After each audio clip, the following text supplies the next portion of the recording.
You ask Tiger to solve. This deals with linear equations with one unknown. The final result is b equals -10/7. Let's solve it step by step. Group all constants on the right side of the equation. Subtract 30 from both sides. Simplify the arithmetic.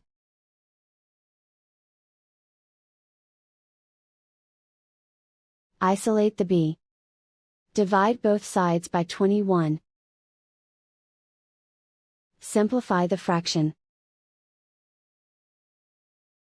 Find the greatest common factor of the numerator and denominator. Factor out and cancel the greatest common factor.